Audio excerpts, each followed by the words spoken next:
Hello everyone! Welcome to my vlog. This is Moti, and before I start, gusto ko pong batiin ang lahat kung sa alupalop mo kayo ng mundo. Good morning Philippines, good morning Hong Kong, good morning world! In today's vlog po, i-share ko po sa inyo yung mga ganap dito sa Hong Kong ngayon. Kung meron kayong kamag-anak na nagtatrabaho dito, meron kayong nanay, kapatid, or kung sino mo yung member ng family ninyo na nag-work dito sa Hong Kong ngayon, alam nyo na yung mga balita dito. Alam nyo na yung mga pinagdadaanan ng mga OFW dito. Ang hirap-hirap po kasi recently, on our 5th wave of COVID, of course, medyo lumalaki po yung ang numbers ng mga nagpa-positive. If before, nasa hundreds or thousands, recently po, nasa 100,000 na po. And it increases every day. Lalong dumadagdag, lalong dumadami. Actually, Saturday, the number of confirmed cases was actually 37,529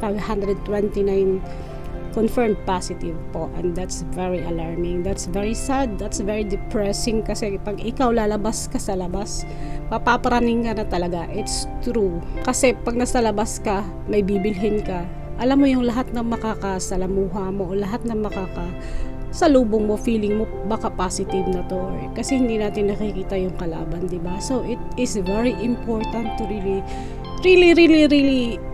be very extra careful when you are outside. Kung kailangan, huwag kang pakisalamuha sa karamihan, lumayo ka.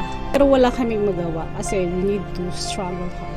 Ang dami-dami na hong pinagdadaanan ng mga OFW dito. Hindi na ho biro yung mga hirap na dinanas namin. First, the emotional stress, kasi knowing na ilang taon nang hindi ka nakaka-uwi, gusto mo na umuwi, hindi ka rin maka-uwi, and you have no choice. So that's one, na talagang gusto mo nang makita ang pamilya mo, wala kang magawa. But then, you have no choice but maghintay kung kailan ka pwedeng makauwi. Another thing, yung mga bagay na gusto mong gawin noon, hindi mo na magawa ngayon. OFW tayong kasama dito na hindi na nakaka-day off. Which is, for me, mas maganda pong huwag na munang lumabas kasi mas safe sa loob ng bahay kaysa sa labas na hindi natin alam kung sino yung nakakasalubong natin, sino nakakasalamuhan natin, kasi nga hindi natin nakikita kung positive ba yun o hindi. So it is better to stay home, and kung kailangan man nating lumabas, mag-iingat po tayo. Hindi ho natin alam kung hanggang saan matatapos to, but for now, we need to be extra careful. Ang talagang magagawa lang po natin is to really, kung nandito tayo sa Hong Kong, mag-iingat, sobrang ingat. Kung dati nag-iingat tayo, kasi syempre lahat naman tayo ayaw nating mahawa, diba? Kung kababayan tayo na huhuli, kailangan nilang magbayad ng more than 5,000 Hong Kong dollars, and medyo isang buong sweldo na yan. So it is a lot better na pag sinabing huwag kang lumabas, huwag ka nang lumabas. You are safer inside the house. And pag sinabing ganito ang gagawin, ganyan, sumunod tayo, sunod. And believe me, matatapos din lahat to. If not that soon, pero matatapos din. And eventually, we can go back to our normal lives again. At siguro doon na lang tayo gumawa ng mga bagay na gusto nating gawin. Hindi pa tayo masyadong free ngayon. And for the better, kailangan nating sumunod. I-share ko rin po yung mga lugar na pinuntahan ko to check the usual tambayan ng mga kababayan natin before, na ngayon wala na masyadong tao. And it's sad, it's depressing, but we are keeping our fingers crossed that everything's going to end soon and that everybody will go back to their normal lives at makakasama na natin ang family natin soon.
This is the Kennedy Town Station. Pinaka-end part po ito ng MTR. And normally the busiest station. But today, kung hindi masyado maraming tao nagta-travel today, siguro dahil umiiwas na rin sila makasalamuha yung maraming tao, diba? So, it's one way to be safe, to avoid the crowded area. Yan, so medyo okay mag-travel ngayon kasi hindi masyadong maraming tao. Pero mag-iingat. So guys, nasa Pier 9 po tayo ngayon kung saan ito yung isa sa pinakamalapad na space para sa mga Filipino OFWs during Sundays na nagde-day off at dito po sila nagpapahinga, dito sila tumatambay. But look at it right now. Wala hong katao-tao. Meron man pero hindi ganun kadami at talagang mabibilang mo na. Unlike before na talaga siksikan po kaming lahat dyan. Wala kang masyadong space kasi masikip.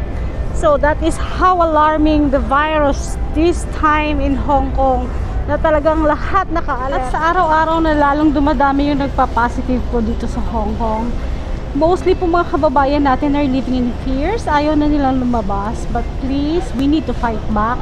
We cannot let fears overrule among us kasi kailangan nating labanan yung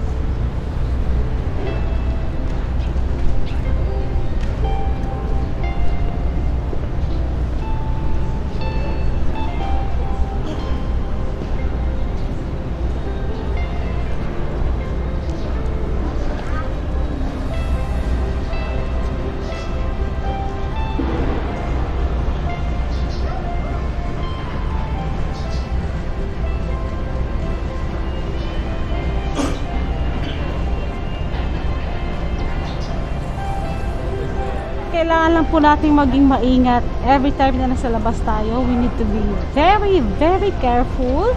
Sumunod po tayo sa lahat ng pinag-uutos ng government because it is for the better. Believe me, kailangan nating sumunod. Kasi past few weeks may mga nahuhuli natin, mga kababayan natin na nahuhuli dahil hindi nagsusot ng mask or nagtatanggal ng mask in public or nag-gather more than 2 persons. It is important na sumunod po tayo kasi yun ang pinakamabuting gawin for now. Wala tayong ikakalugi pag sumunod tayo. We need to follow the orders of the government and we have to keep a good spirit dahil malalagpasan natin lahat ng pagsubok na dadating sa atin if only we are going to follow.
Everyone back in the Philippines, please pray for Hong Kong. Pray for the whole world. Ang dami-daming nangyayaring kaguluhan sa mundo ngayon, hindi man sa virus, may mga ongoing wars. I think the best defense we can do is to pray hard. Kung mayroon mong pinakamalakas na depensa natin sa lahat ng mga kaguluhan na gaganap sa mundo, that is to pray wholeheartedly and gawin yung part natin. Let's do our part by doing anything that we can do.